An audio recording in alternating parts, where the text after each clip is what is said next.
রাসেদ তার ছোট পরিবার নিয়ে শহরে চাকরি করেন। বড় কোনো ছুটি না পেলে গ্রামে যাওয়া হয় না। এবার রমজানের ঈদে তার পরিবার নিয়ে গ্রামের বাড়ি যাওয়ার জন্য তৈরি হচ্ছে। সব গুছিয়েছো? আজই রওনা দিব। অনেকদিন পর দাদু বাড়িতে যাচ্ছি, অনেক মজা হবে তাই না ভাইয়া? শোনো, তুমি কিছু খাবার নিয়ে নাও, বাইরের কিছু খাবো না। আমি নিচ্ছি, তুমি দেখো কোনো কিছু ছাড়া পড়লো কিনা। বাবা, আমরা তো রিক্সা করে বাস ধরতে যাব। রাফি, আমরা রিকশায় চড়ে টার্মিনালে যাব। বাবা, তাহলে আমি একটা রিক্সা দেখি। যাও। চাচা, একটু আস্তে চালাবেন। জি ঠিক আছে। বাবা, আমার খুব আনন্দ হচ্ছে, এবার ঈদে অনেক মজা হবে। বাবা, আমাদের বাস কত মিনিটে আসবে? 10 থেকে 15 মিনিটের মধ্যে আমাদের বাস চলে আসবে। বাবা, আমাদের কত সময় লাগবে? 5 থেকে 6 ঘন্টা লাগবে। অনেকদিন লঞ্চে উঠবো ভাবতেই খুব মজা লাগছে। হ্যাঁ, খুব মজা হবে। আপনাদের বাস চলে এসেছে, দ্রুত সবকিছু নিয়ে বাসে উঠে পড়ো। ঠিক আছে, চলো তাড়াতাড়ি। হ্যাঁ, সবাই তৈরি হয়ে যাও। আমরা রেডি। ঠিক আছে তো সবাই? সবকিছু ঠিক আছে তো ছোটরা? আমি জানালা থেকে সব দেখছি, আমার পুতুলও পাশে আছে।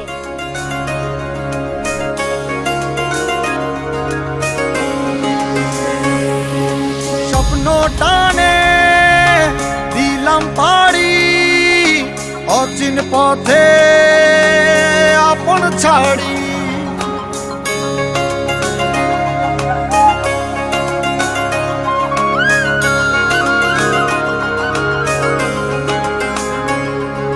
স্বপ্ন টানে দিলাম পাড়ি, অচিন পথে আপন ছাড়ি।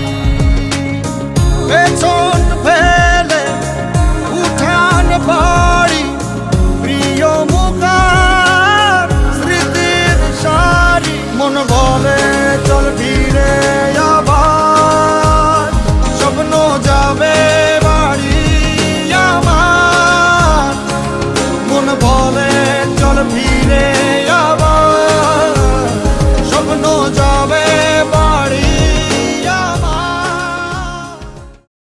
রাফি ও মিম, আমরা আর একটু পরেই লঞ্চ ঘাটে আসবো এবং লঞ্চে চড়ে আমরা নদী পার হব। ভাইয়া, আমার অনেক আনন্দ হচ্ছে। বাবা, দাদুর বাড়িতে গিয়ে আমরা সারাদিন শুধু ঘুরবো আর মজা করব। আম্মু, আমরা কিন্তু নানু বাড়িতেও যাব। হ্যাঁ, আমরা সব জায়গায় যাব। ঠিক আছে, সবাই মিলে অনেক মজা করব।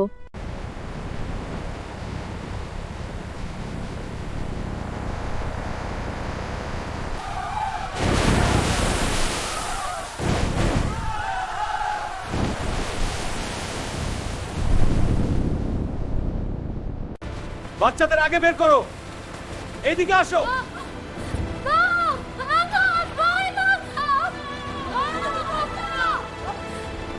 রাফি ও মিম, তোমরা আগে বের হও। রাফি, তুমি অবশ্যই তোমার বোনকে নিয়ে নিরাপদে যাবে। বাবা মা, তোমরাও চলো বের হই। তোমরাও চলো বের হই।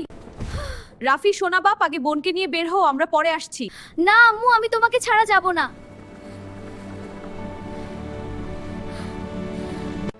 রাফি, আমরা অবশ্যই বের হব, কিন্তু তোমরা আগে বের হও আর বোনকে দেখে রাখিও। তোমাদের ছাড়া যাব না। রাফি শোনো, বের হয়ে যাও এখনই। না, আমি তোমাদের ছাড়বো না। আমরা উঠতে পারছি, কিন্তু বাবা মা। যাও, তাড়াতাড়ি উঠে যাও। আমরা আসছি। আমাদের জন্য অপেক্ষা করো না। মিমি, উপরে যা। হাঁপাচ্ছি, মঞ্চে। ভাইয়া, আব্বু আর আম্মু তো উঠতে পারেনি। হে আল্লাহ, আমাদের বাবা মাকে তুমি উপরে তুলে দাও। বাঁচাও। অনেক চেষ্টা করেও অনেকের সাথে রাসেদ ও তার বউ আর বাঁচতে পারিনি। আস্তে আস্তে তারা নিষ্প্রাণ হয়ে যায়।